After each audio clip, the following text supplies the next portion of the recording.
മാധ്യമങ്ങൾ മാധ്യമധർമ്മം എന്നുള്ളത് പാടേ മറന്നു കഴിഞ്ഞിരിക്കുന്നു. റേറ്റിങ്ങിനും സർവൈവലിനും വേണ്ടിയിട്ടുള്ള തത്രപ്പാടിലാണ് മാധ്യമങ്ങളെല്ലാം തന്നെ.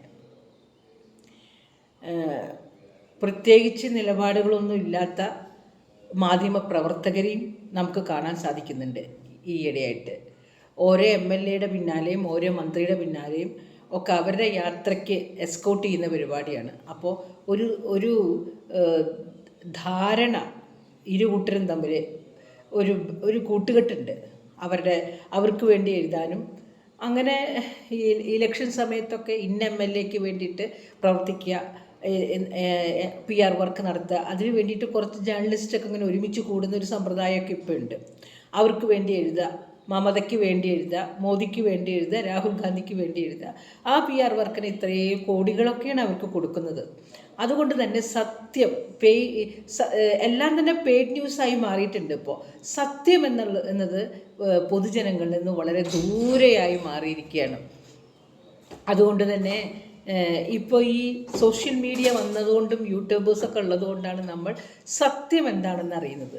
അതല്ല എന്നുണ്ടെങ്കിൽ ആരാണ് കൂടുതൽ കാശ് കൊടുക്കുന്നത് അവർക്ക് ഫേവറബിളായിട്ട് എഴുതുക എന്നുള്ളതാണ് ഇപ്പോഴത്തെ ഒരു രീതി. അതുകൊണ്ട് തന്നെ നീതി അർഹിക്കുന്നവനെ നീതി കിട്ടാതെ പോകുന്നുണ്ട്.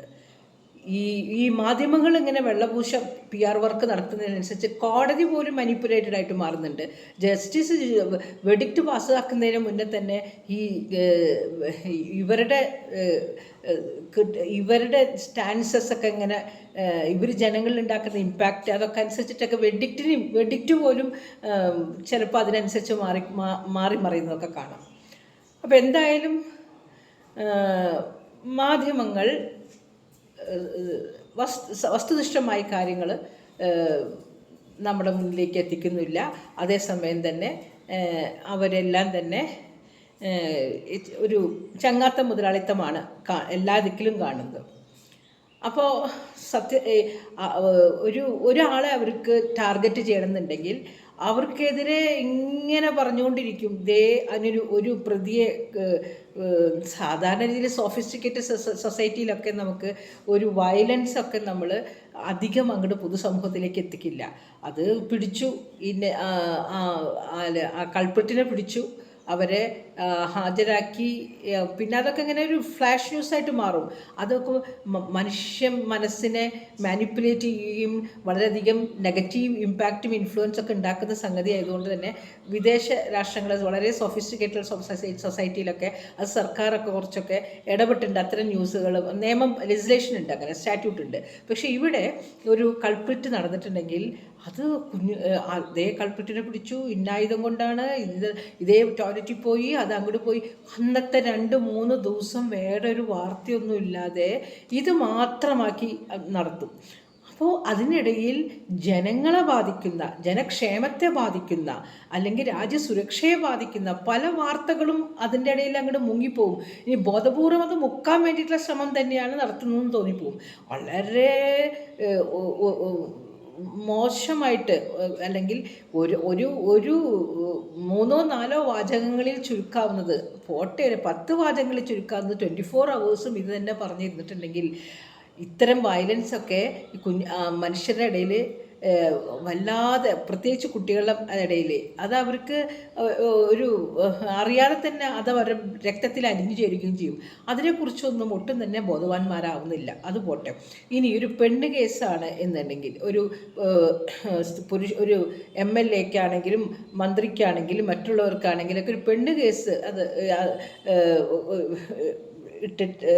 ചാർത്തി കൊടുത്ത് അതാണെങ്കിൽ ആ MLAയോ ആ മന്ത്രിയെയോ ഇങ്ങനെ ഫോക്കസ് ചെയ്തിട്ട് ഇതെന്നെ പറഞ്ഞു കോടതിയിൽ ചെന്ന് കോടതി അത് കുറ്റക്കാരനാന്ന് കണ്ടെത്തുകയോ വിധി പാസ്സാക്കുന്നേക്കാളൊക്കെ മുന്നേ തന്നെ കുറ്റക്കാരനാക്കി ഇവർ ചിത്രീകരിക്കും. ഏറ്റവും തമാശ, ഉഭയകക്ഷി സമ്മതപ്രകാരമുള്ള ലൈംഗികത കഴിഞ്ഞ് വർഷങ്ങൾ കഴിഞ്ഞിട്ടൊക്കെയാണ് പിന്നെ വോയിസ് പുറത്തുവിടുന്നത്. ആ വോയിസ് പുറത്തുവിടുന്നത് ഒരു ഒരു വ്യക്തി ഒരു ഒരു ആ സ്ത്രീയെ ഇര എന്ന് പറയും. ആ സ്ത്രീക്ക് ഇരയാവുന്നത് എപ്പോഴാണ്? അവർ പരസ്പരം അടിച്ചു പിരിയുമ്പോൾ മാത്രമേ ഇരയാകുന്നുള്ളൂ. ഒരു പ്രത്യേക പോയിന്റിൽ അവർക്ക് ഡിഫറൻസ് ഓഫ് ഒപ്പീനിയൻ വരുമ്പോൾ മാത്രമേ ഇരയാവുന്നു. അതിനിടയിൽ അട്രോസിറ്റി നടന്നില്ല എന്നൊന്നും നടക്കില്ല എന്നൊന്നും നമ്മൾ പറയുന്നില്ല. കാരണം അട്രോസിറ്റി എപ്പോൾ വേണമെങ്കിൽ നടക്കാമല്ലോ. അത് ഒരു പൊതു പ്രവർത്തകൻ അധികാരം ഉപയോഗിച്ച് ഒരു വ്യക്തിയെ അല്ലെങ്കിൽ ഒരു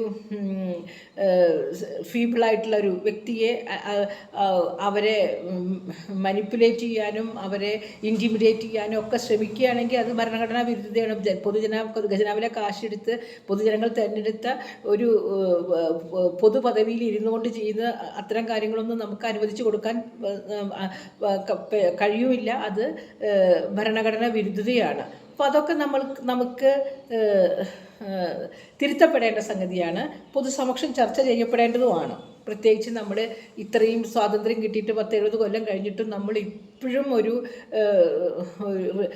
ജനാധിപത്യ രാഷ്ട്രമായി മാറിയിട്ടില്ല. ഇപ്പോഴും അത് നമ്മളൊരു അവസ്ഥയിൽ തന്നെ നിൽക്കുന്നത്. ജനാധിപത്യം അതിൻ്റെ യഥാർത്ഥ സെൻസിൽ വന്നിട്ടുമില്ല, അത് വേഗമായി കൊണ്ടിരിക്കുകയാണ്. അപ്പോൾ ആ സമയത്ത് നമുക്കത് ജനാധിപത്യം ഊട്ടിയുറപ്പിക്കാൻ വേണ്ടി ഇത്തരം കാര്യങ്ങളൊക്കെ നമുക്ക് വിളിച്ചു പറയേണ്ടതൊക്കെ ആയിട്ട് വരും. പക്ഷേ ഇത് മാത്രമായി വാർത്തകൾ ചുരുങ്ങിപ്പോകുമ്പോൾ നമുക്ക് വളരെയധികം ഇറിറ്റേഷൻ ഉണ്ടാവുകയാണ്. കുറച്ച് നാളായി രാഹുൽ മാങ്കൂട്ടത്തിൽ എന്ന് പറഞ്ഞിട്ട് ഇങ്ങനെ പറഞ്ഞുകൊണ്ടിരിക്കുക. ജനങ്ങൾക്ക് രാഹുൽ മാങ്കൂട്ടത്തിൻ്റെ കേസാണോ കേൾക്കേണ്ടത്? രാഹുൽ മാങ്കൂട്ടത്തും തെറ്റ് ചെയ്തിട്ടുണ്ടെങ്കിൽ പൊതുസമക്ഷം അത് ചോദ്യം ചെയ്യപ്പെടുക തന്നെ വേണം. ജുഡീഷ്യറി സ്ട്രോങ് അല്ലാത്തടത്തോളം കാലം സ്ത്രീകൾക്കൊന്നും അത്ര പെട്ടെന്ന് നീതി കിട്ടിയെന്ന് വരില്ല. പക്ഷേ അത് രണ്ടുപേരും തമ്മിലുള്ളൊരു വിഷയമാണ്. ആ വിഷയത്തിന് അവർ കോടതിയെ സമീപിക്കണം വിത്ത് പ്രൂഫ്. കോടതിയെ സമീപിച്ച് കഴിഞ്ഞാൽ കോടതി പറയുന്നതാണ് വിധി. അവിടെ ജനങ്ങളെ അറിയിച്ചു 1-2 വാചകം ഇങ്ങനെ കേസിൽ സ്ത്രീയെ അബ്യൂസ് ചെയ്തു എന്ന് പറഞ്ഞോ, ആ സ്ത്രീയോട് അമാന്യമായി പെരുമാറി എന്ന് പറഞ്ഞോ, അല്ലെങ്കിൽ എത്തിക്സ് ഇല്ലാതെ പെരുമാറി എന്ന് പറഞ്ഞിട്ടൊക്കെ നമുക്ക് പൊതുസമക്ഷം പറയാം. പക്ഷേ ഇത് തന്നെ പറഞ്ഞിരിക്കുക എന്ന് പറയുന്നത് വളരെ മോശം കാര്യമാണല്ലോ. അത് പ്രകാരം ഇപ്പോൾ കോടതി ജാമ്യം കൊടുത്തു തിരിച്ചു വന്ന ആളെ അയോഗ്യനാക്കണം എന്ന് പറഞ്ഞ് നടക്കുന്നു.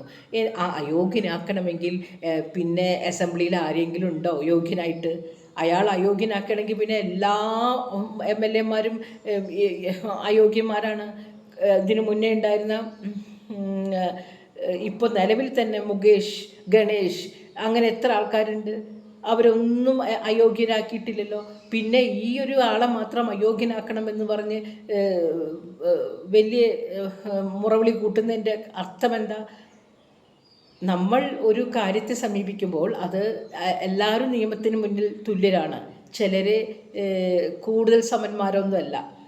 ചിലർ ഒട്ടും നിയമത്തിന് മുന്നിൽ ഒന്നും അല്ലാതാവും. ചിലർ നിയമത്തിന് മുന്നിൽ എല്ലാം ആവുകയും എന്നൊന്നൊരു ജനാധിപത്യ വ്യവസ്ഥയിലില്ല.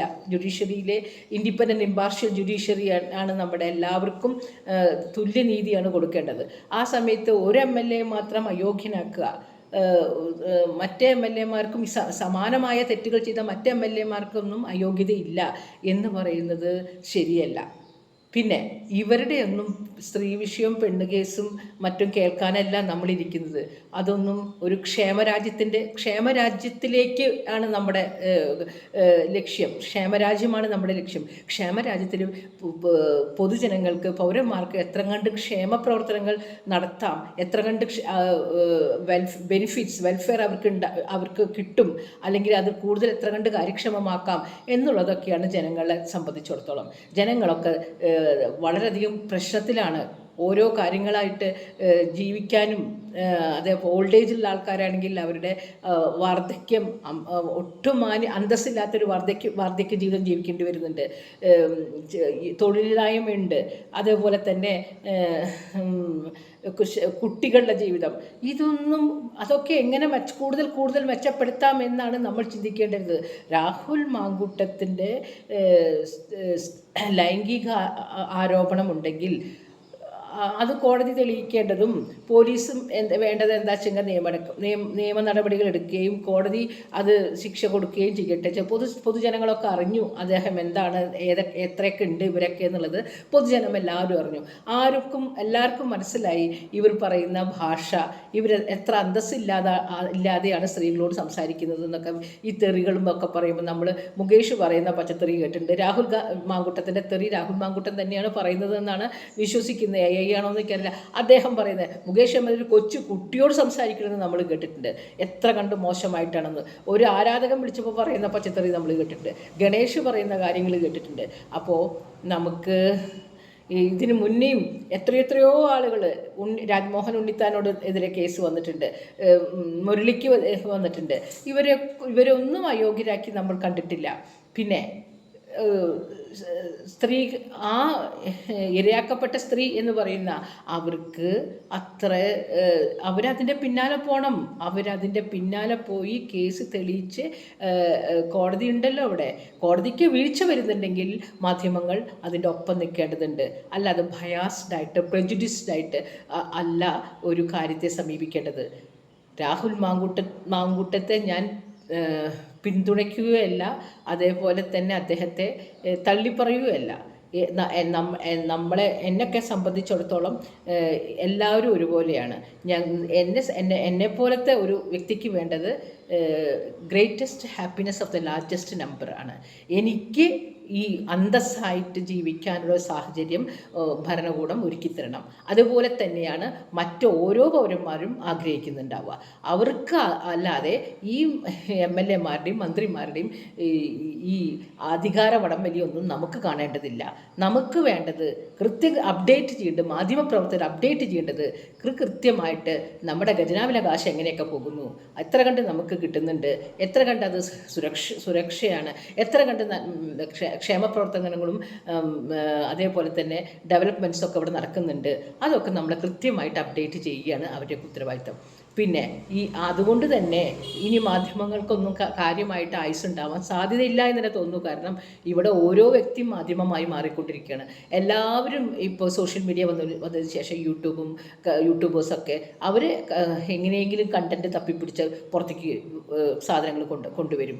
അപ്പോൾ വളരെ എല്ലാവരുടെ കാര്യങ്ങളും വളരെ പരുങ്ങലിലാണ്.